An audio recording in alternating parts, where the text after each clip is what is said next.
Hari ini saya Muhammad Syairan bin Abdullah bersama dengan tiga rakan kumpulan saya, Najmul Akidah binti Naisrong, Nik Amir, Nik Muhammad Azizi dan Siti Najwa binti Johari akan membentangkan tajuk perkaitan di antara kepala dan komplement dalam frasa nama tunggal skema X berpalang.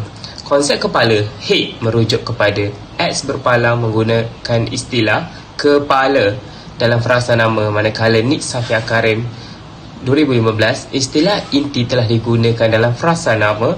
Perkara ini telah menjelaskan perkaitan yang wujud dalam perbezaan semasa penggunaan istilah ini, tetapi konsepnya masih sama antara satu sama yang lain. Komplement pula memberikan maksud maklumat wajib tentang sesuatu unsur dan lokasi yang kewujudannya dibayangkan oleh makna sesuatu kepala. Ini menurut O'Grady 2000, surat 172. Tujuan dalam frasa utama tunggal, frasa merupakan satu unit antara perkataan dan ayat dalam struktur sintaksis dan boleh terdiri daripada sekurang-kurangnya satu perkataan yang terkandung dalam skema X berpalang. X berpalang yang merupakan sejenis mekanisme yang diandaikan menjadi representasi struktural bagi satu ayat dan rumus struktur frasa RSF yang dikenali sebagai teori X berpalang. Melihat kepada teori yang diperkenalkan ini, terdapat prinsip ujaran yang di mana prinsip memainkan peranan untuk setiap leksika sebuah ayat yang diunjurkan pada suatu tahap ayat. Teori ini menjadikan satu binaan ayat.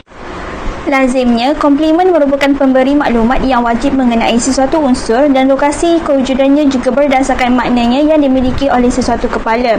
Dipetik daripada O'Grady 2000 pada muka surat 172.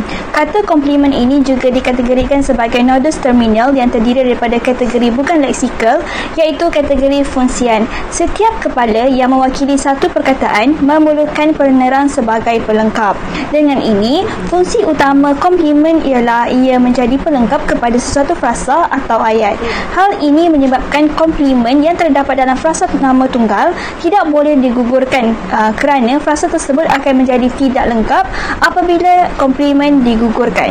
Perkara ini dapat dilihat dalam frasa nama tunggal seperti guru disiplin, iaitu kepalanya ialah guru dan disiplin merupakan pelengkap yang berfungsi sebagai pemberi maklumat yang wajib kepada kepala.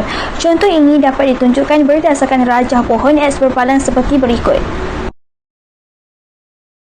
Seterusnya saya akan terangkan tentang kepala yang menjadi unsur utama dalam frasa.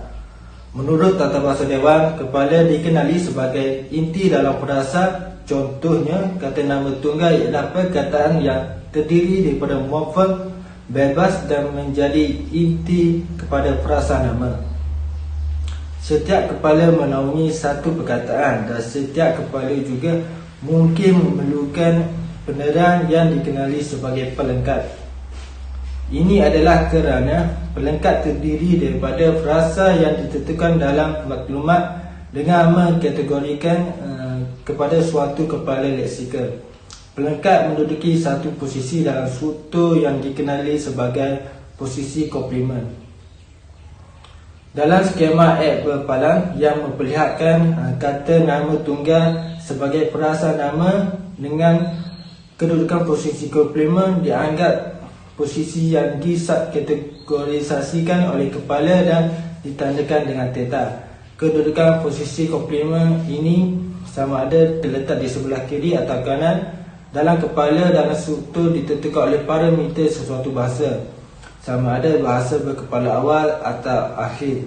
Contohnya, Ahmad pergi ke Langkawi dengan menggunakan kereta. Ahmad merupakan kepala manakala dengan menggunakan kereta merupakan komplement. Seterusnya, saya akan menerangkan unsur komplement yang terdapat dalam frasa nama tunggal menerusi skema X berpalang.